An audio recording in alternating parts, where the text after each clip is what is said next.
Terima kasih. Assalamualaikum warahmatullahi wabarakatuh. Selamat malam, Waalaikumsalam salam sejahtera warahmatullahi bagi kita semuanya. Hum Swastiastu, Namo Buddhaya, salam kebajikan. Tadi telah dibuka oleh Pak Suwandi, Dirjen TP ya.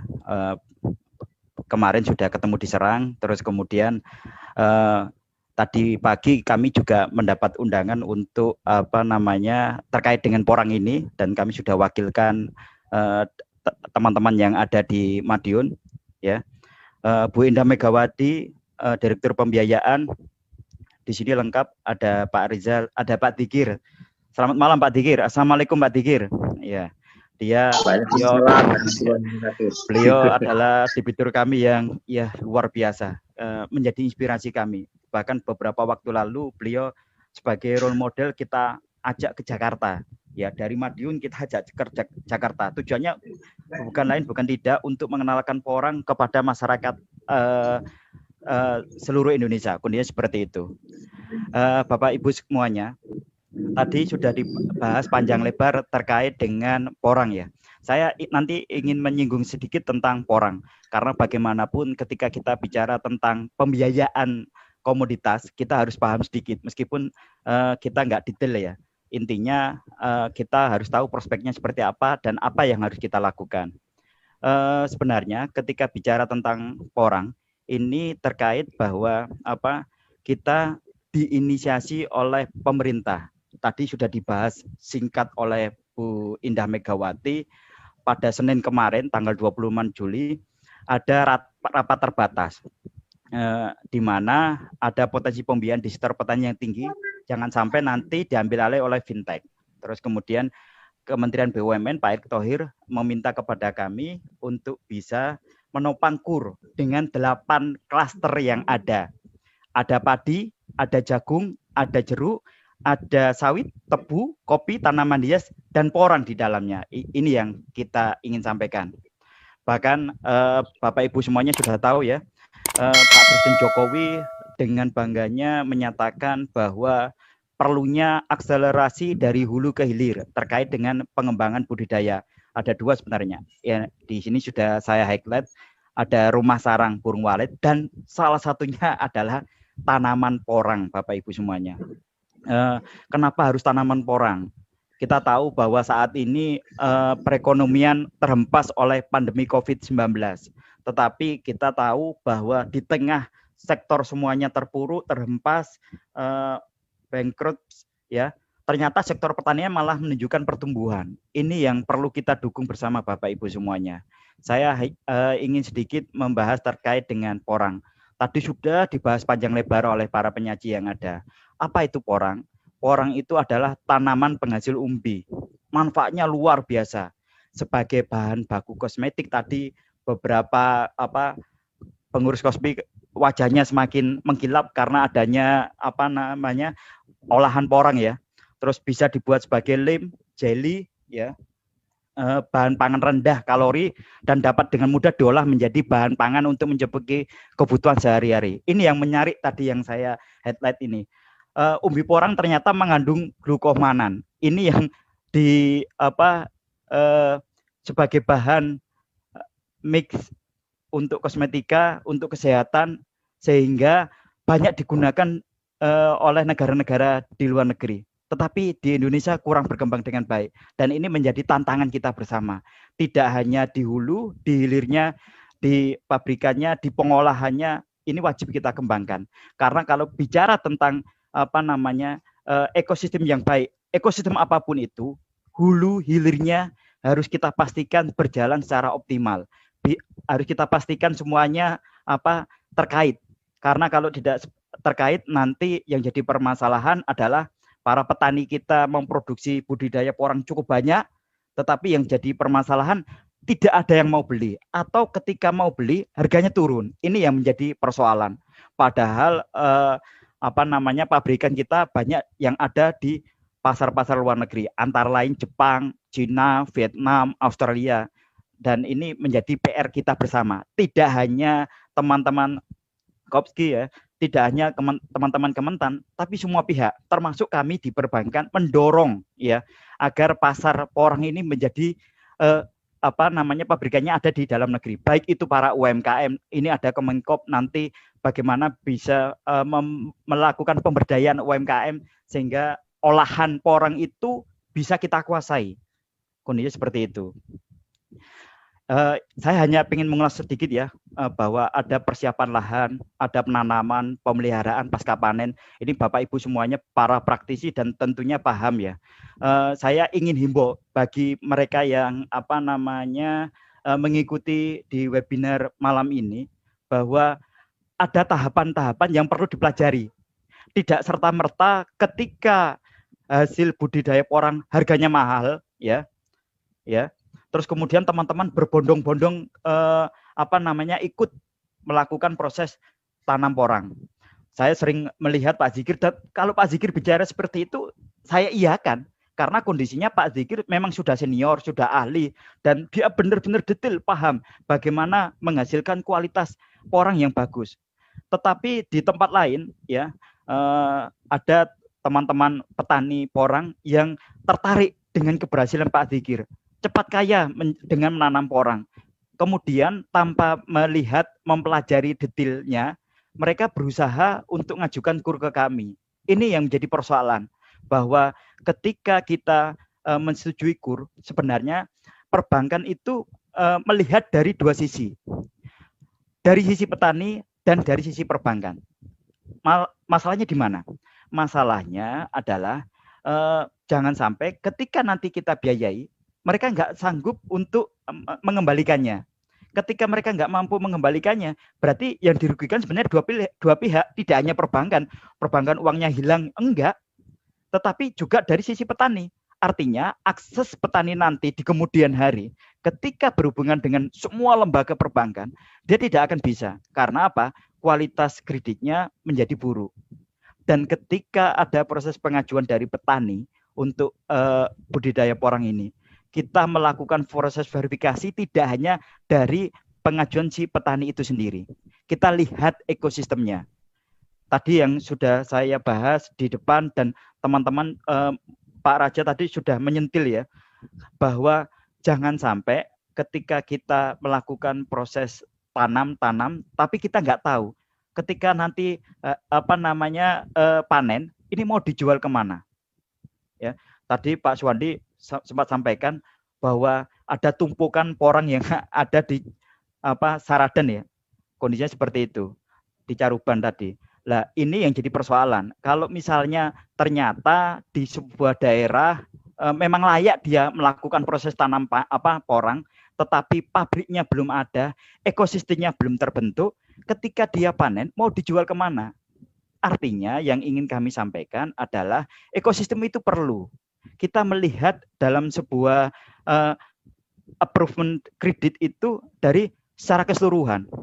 Oh, saya sudah punya KTP, Pak. Saya sudah slik saya sudah bagus. Artinya kualitas kredit saya nggak ada yang nyantol di perbankan manapun. Terus kemudian saya juga terregister sebagai anggota kelompok tani atau LMDH si A misalnya. Tetapi kami melihat ini pembelinya nggak ada, off-takernya nggak ada, pabriknya nggak ada. Ketika dia panen, mau dijual kemana? Ini yang menjadi persoalan. Tetapi ketika di beberapa tempat tersebut ternyata ada pengumpulnya yang langsung nanti dikirim ke pabrik terdekat, kami coba untuk bisa meng-approve. Contohnya misalnya, kalau Bapak Ibu semuanya ini Pak Raja mungkin tahu, Pak Dikir juga tahu. Di Jember itu belum ada secara yang terhubung langsung, tetapi dia ada pengumpul di situ. Dan ketika dia ada pengumpul di situ, kami berani untuk melakukan proses approve tanaman porang yang ada. Karena apa? Pembelinya ada. Ini yang perlu kita pahami Bapak Ibu semuanya, bahwa sebenarnya kalau perbankan itu mau melakukan ekspansi pembiayaannya, dalam hal ini kurnya, kredit usaha rakyatnya, perbankan itu diuntungkan karena itu merupakan bisnis perbankan. Sehingga ketika muncul wacana, muncul image bahwa perbankan itu mempersulit, enggak, bisnisnya perbankan di pembiayaan. Ketika perbankan mampu melakukan proses pembiayaan dan si petani mampu mengembalikan duitnya kepada perbankan, itu merupakan bisnis bagi perbankan.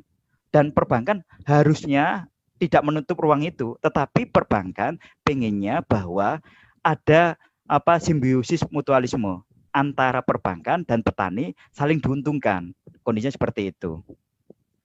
Nah, kami di BNI sangat konsen di bidang pertanian. Bukan apa-apa Bapak Ibu semuanya. Tadi yang sudah sempat saya sampaikan bahwa bicara tentang klaster yang diinisiasi oleh Kementerian Pertanian tadi semuanya adalah inisiasi dari BNI. Karena BNI bergerak di sektor pertanian tidak ini saja ya. Kalau Bapak Ibu semuanya, terutama Pak Thomas ya, bisa ngecek nih, nanti bisa ditanyakan ke Pak Dikir.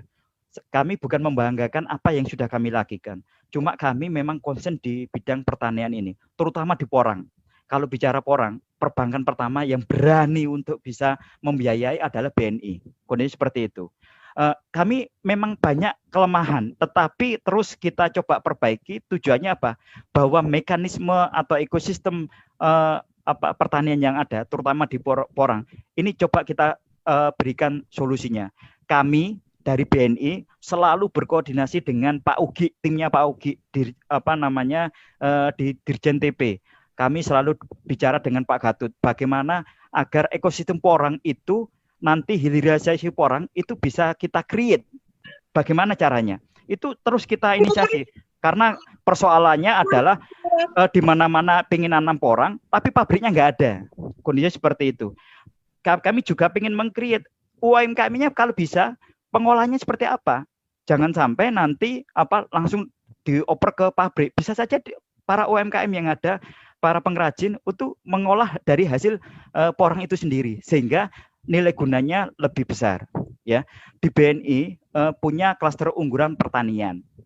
Di BNI juga mendorong dengan program Millennial Smart Farming. Millennial Smart Farming itu kami pengen bahwa di dalam ekosistem pertanian itu ada para milenial, para pemuda yang bergerak dan tertarik di dunia pertanian. Kami di Bogor punya para milenial yang istilahnya mengelola tanaman hias siap ekspor. Di Bali, di Goblek juga seperti itu. Ya, ini terus kita dorong.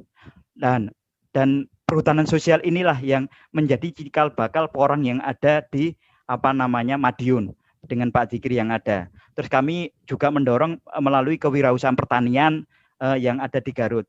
Kami mensupport apa yang menjadi program dari Kementan, dari Pak Jokowi, dari Kemenko Marves berupa Food Estate di Kalimantan Tengah sama di Sumatera Utara. Kami juga menginisiasi Lumbung Nusantara dan Desa Nusantara. Tujuannya apa? Tujuannya bukan lain dan bukan tidak adalah agar klaster-klaster unggulan pertanian ini bisa terdongkrak naik. Melalui apa? Melalui peran pendampingan, peran pembiayaan, dan harapannya dari pembiayaan yang ada graduasi, ada nilai tambahnya. Dulu kemarin petani A dapatnya 15 juta. Terus kemudian bertambah menjadi 25 juta dan harapannya menjadi 50 juta. Nantinya para petani bisa naik kelas ya dengan memanfaatkan kredit kami sampai 500 juta. Kenapa enggak? Dan bahkan kami menyediakan nanti hilirisasi porang dengan kredit komersial yang coba kami berikan. Tujuannya apa?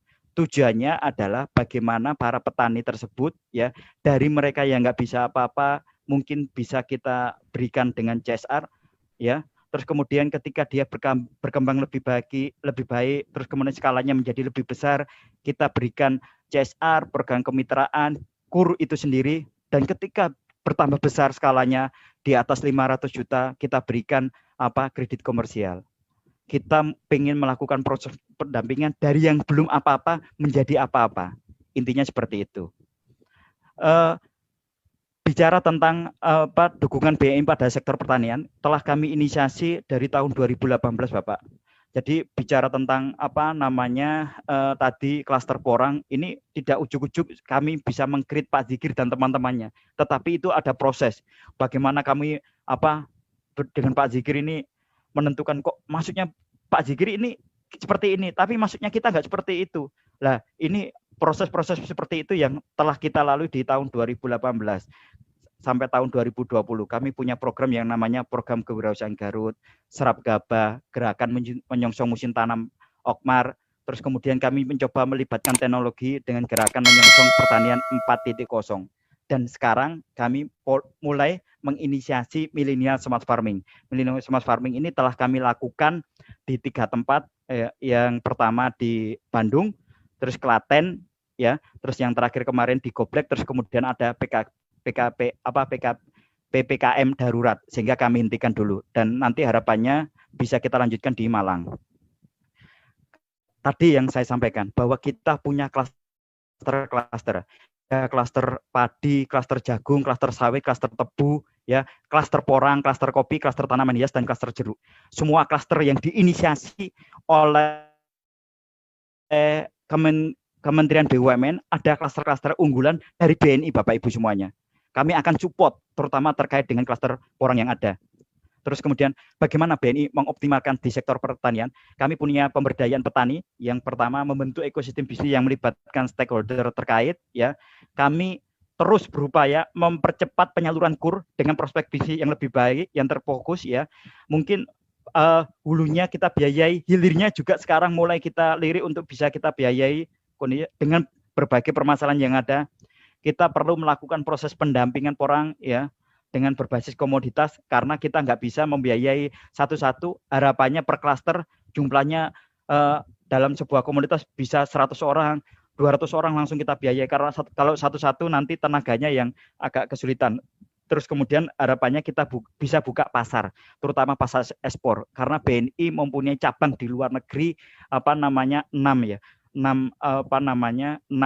kantor perwakilan kita di luar negeri, dan itu bisa mendorong teman-teman untuk bisa membuka akses pasar yang ada.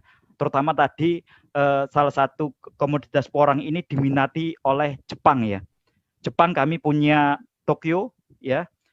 Harapannya mitra-mitra yang ada di Jepang sana, di Tokyo, bisa kita fasilitasi untuk bisa membeli porang kita. Terus kemudian terkait dengan pengembangan solusi ekosistem pertanian digital, kami memberikan solusi ekosistem digital dan Millennial Smart Farming. Di dalamnya melibatkan teknologi yang harapannya dari hulu hingga hilir ada proses digitalisasi, dan itu bertahap, Bapak Ibu semuanya, masih kita kembangkan. Harapannya tujuannya satu, untuk mempermudah petani dalam melakukan pengembangan budidayanya. Jadi harapan kami, keinginan kami adalah petani hanya konsen bagaimana melakukan budidaya. Untuk penjualan dan sebagainya itu urusan kami dengan mengintegrasikan teknologi yang ada. Tetapi ini bertahap, Bapak Ibu semuanya, sehingga kualitas dari budidaya itu menjadi lebih baik. Kalau kualitasnya menjadi lebih baik, kesejahteraan petani juga yang didapat menjadi lebih besar. Itu yang kita harapkan, Bapak Ibu semuanya. Nah, skema pembiayaan porang, ya, selama ini yang jalan di BNI ada 2, Bapak Ibu semuanya. Yang pertama kita kelola dengan kelompok tani dari Kementan, ya. Nantinya yang memberikan penyuluhan, pendampingan adalah dari Kementan, dan sekarang yang sudah jalan, dan ini inisiasi awalnya memang kita dengan KLHK. Tadi programnya adalah program perhutanan sosial. Jadi kita 2 arah, Bapak Ibu semuanya, programnya, ya. Ada yang melalui KLHK, ya, ada yang melalui Kementan. Harapannya ini mana yang bisa kita optimalkan. Semuanya sudah jalan di BNI. Sekali lagi, Bapak Ibu semuanya jalan di BNI. Baik yang melalui kelompok tani yang terdaftar di Kementan, nanti pendampingannya dari Kementan, maupun dari Kementerian Lingkungan Hidup dan Kehutanan. Ini yang terus kita lakukan. Kita juga berupaya untuk meng-create, ya, kelompok tani petani yang kita biayai, ya, mendapatkan akses pupuk yang murah, ya, baik itu pupuk bersubsidi maupun pupuk non subsidi. Kita gandeng dengan PIHC. Kita telah kerjasama dengan PIHC, dengan agrosolusinya. Harapannya ini bisa meningkatkan kualitas budidaya yang ada. Kita juga meng-create, tadi sudah disampaikan, dengan koperasi tani, dengan BUMDes, dengan LMDH. Harapannya mereka, ya, bisa menjadi collection agent kita, bisa membantu melakukan pendataan ke petani karena sifatnya klaster, sifatnya dalam keanggotaan ini cukup banyak. Kami tahu bahwa tenaga BNI nggak banyak dibandingkan bank pesaing, kami terbatas dengan tenaga yang tersedia, sehingga kami menggunakan collection agent ini untuk bisa meningkatkan, mengoptimalkan kinerja dari tenaga RM kami yang menangani kredit usaha rakyat, kondisi seperti itu. Nah, kami juga melakukan kerjasama dengan off-taker, ya. Beberapa ya yang kita tahu yang saat ini jalan mungkin Asia Prima Konjak ya, yang tadi disurvei oleh Pak Menteri, Pak Pak Dirjen sama Bu Indah Megawati ya. Tapi kami tidak menutup kemungkinan di Bali ada 4 off-taker ya. Terus kemudian di Sulawesi mana itu ada 2 off-taker, dan ini coba kita kembangkan lebih jauh. Ya, memang saat ini yang paling besar ada di PT Asia Prima Konjak, kondisi seperti itu. Dan harapannya off-taker tersebut kita fasilitasi agar mereka bisa melakukan ekspor budidaya porang yang ada. Ini harapan kita bersama. Kalau orientasinya sudah ekspor, bagaimanapun nanti ujungnya kembali kepada petani. Tadi disampaikan bahwa harganya sekarang 7.100 ya. 7.100 di daerah Jawa Timur. Kondisinya seperti itu. Kalau misalnya produknya semakin besar, pangsa pasarnya permintaannya semakin tinggi, nanti petani bukan bisa-bisa di harga, saya masih ingat pernah menyentuh level 15.000 20.000 kalau nggak salah yang waktu awal-awal, kondisi seperti itu. Betul, Pak. Terus kemudian yang kita lakukan tadi ada 2 hal ya. Yang pertama ekosistem digital, terus kemudian millennial smart farming. Kita mencoba menggait para pemuda untuk terjun ke pertanian, karena pemuda itu mempunyai kreativitas dan inovasi di dalamnya. Dia tidak anti terhadap teknologi. Ini yang kita harapkan Bapak Ibu semuanya.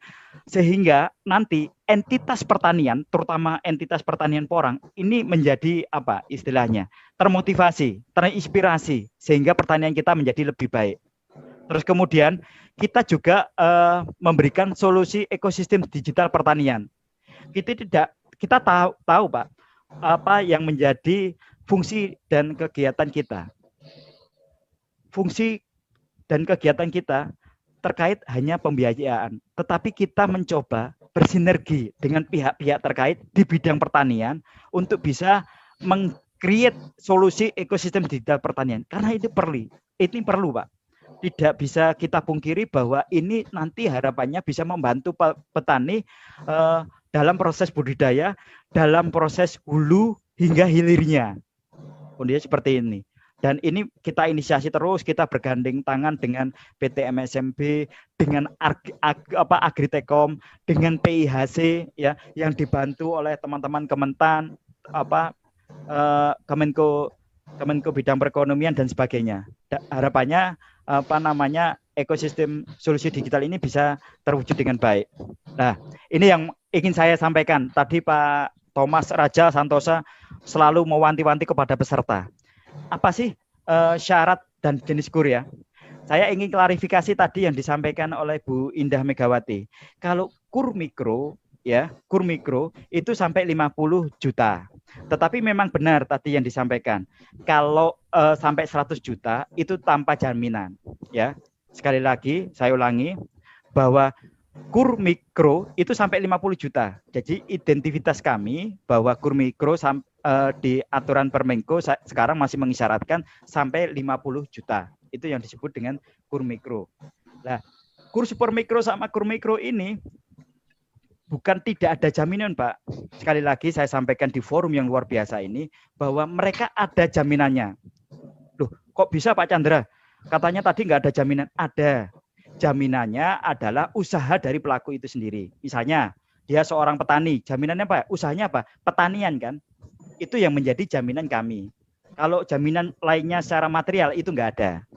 Ya, sekali lagi Bapak Ibu, nanti biar nggak salah paham, apakah KUR super mikro dan KUR mikro itu nggak ada jaminannya? Ada. Terus jaminannya apa? Jaminannya adalah profesi dari pengaju KUR itu sendiri. Kalau dia sebagai nelayan, berarti memang jaminannya adalah profesi nelayannya. Dia sebagai petani porang, jaminannya petani porang. Jangan sampai nanti pemikiran teman-teman adalah KUR ini adalah dana hibah. Tidak, Bapak Ibu semuanya. Ini adalah bentuk pinjaman yang harus dikembalikan. Dana KUR, ya, dana KUR adalah dana yang dimiliki oleh modalnya dari perbankan, dari BNI, BTN, BRI maupun Mandiri. Ceritanya seperti itu. Subsidinya, subsidi bunganya dari pemerintah. Ceritanya seperti itu. Sehingga biar saya jelaskan seperti ini, tidak ada mispersepsi. Sehingga nanti ketika kita mendapatkan KUR, teman-teman di lapangan mendapatkan KUR, ternyata tidak mengembalikan. Ini terjadi, tetapi kami mencoba untuk bisa memberikan sosialisasi bahkan di forum-forum seperti ini untuk pemahaman Bapak Ibu semuanya, terutama pelaku awal, bahwa KUR ini diberikan oleh pemerintah untuk mempermudah para pengusaha, terutama para pengusaha mikro, pengusaha kecil. Karena KUR super mikro dan KUR mikro tanpa jaminan. KUR itu sampai 500 juta ya. Yang 10 juta tadi KUR super mikro, KUR mikro sampai 50 juta ya. Terus kemudian ada KUR kecil sampai 500 juta. Kondisinya seperti itu. Syaratnya cukup mudah Bapak Ibu semuanya. Tadi sudah saya singgung tersedikit. Punya KTP ya, punya KTP. Terus kemudian tidak terdaftar dalam daftar hitam oleh Bank Indonesia ya. Kalau Bapak Ibu semuanya mempunyai kredit konsumtif, baik itu KPR, kartu kredit, kredit kendaraan bermotor, diperbolehkan. Saya ulangi lagi, kalau Bapak Ibu semuanya punya kredit konsumtif, misalnya KPR, kartu kredit, kredit kendaraan bermotor, terus kemudian mau ngajukan KUR, itu diperbolehkan. Ya, sekali lagi diperbolehkan. Yang menjadi permasalahan, dan ini seringkali dilematis buat kami adalah ternyata di lapangan yang kami temui ada dua hal Bapak Ibu semuanya. Yang pertama, petani itu tidak punya KTP elektronik ataupun surat keterangan EKTP dan KK-nya. Itu yang terjadi di lapangan. Terus yang kedua adalah ya, mereka nggak sadar bahwa namanya ya dipinjam oleh saudara, teman, tetangga, sanak famili, adiknya untuk membeli kredit, beli kulkas, beli sepeda motor, beli AC dan sebagainya ya, dan ternyata bermasalah, belum lunas. Sehingga ketika Bapak Ibu semuanya beli di leasing terus kemudian belum lunas, masuk dalam slik kami, kualitas kredit Bapak kurang baik. Ini yang menjadi persoalan. Dan di forum ini saya berikan sosialisasi kepada Bapak Ibu semuanya. Jangan sampai nantinya, terutama para pemain baru, ya, namanya itu dipinjam untuk meskipun hanya untuk beli kulkas, beli sepeda motor, beli setrika, ya, beli AC, kondisinya seperti itu. Dan celakanya kreditnya bermasalah, belum lunas atau nyantol, kondisinya seperti itu. Sehingga ketika dia ngajukan ternyata nggak lolos slik. Kondisi seperti itu. Ini yang jadi permasalahan. Kalau misalnya semuanya sudah terpenuhi, menurut saya nggak ada masalah. Bapak Ibu semuanya bisa mengajukan kredit usaha rakyat ini. Nah, terus sekarang ada beberapa permasalahan yang muncul, terutama para pemain baru. Pak, Bu, saya ini ngajukan di cabang A, ya, ngajukan KUR porang. Ya, saya sudah punya EKTP, saya juga tidak mempunyai kredit yang bermasalah, tetapi saya ditolak. Permasalahannya adalah ketika Bapak Ibu semuanya ngajukan sebagai petani, Bapak Ibu masih berencana sebagai petani. Artinya KUR ini diberikan untuk membantu permodalan Bapak Ibu semuanya. Ada modal awal yang Bapak Ibu harus lakukan. Bapak harus mulai dulu. Ya, pertanian itu harus mulai dulu. Ya, jangan sampai kami di perbankan dibuat trial and error, dibuat coba-coba dulu untuk pertanian ini. Ini porang saya mau coba-coba, saya masih belum punya pengalaman, saya pinjam KUR-nya perbankan lah untuk coba-coba, barangkali ini menghasilkan sesuatu yang nilai material yang luar biasa bagi kami kalau misalnya ngajukan. Ini yang jadi persoalan. Kalau Bapak ngajukan seperti itu, terus terang aja sama RM kami akan ditolak. Karena apa? Karena apa yang Bapak ajukan adalah usaha yang sifatnya coba-coba. Kami tidak mau coba-coba, Pak. Kondisinya seperti itu. Sekarang yang jadi masalah bagaimana? Lah, perlunya kelembagaan terkait, makanya kami sering menggunakan istilah tanggung renteng.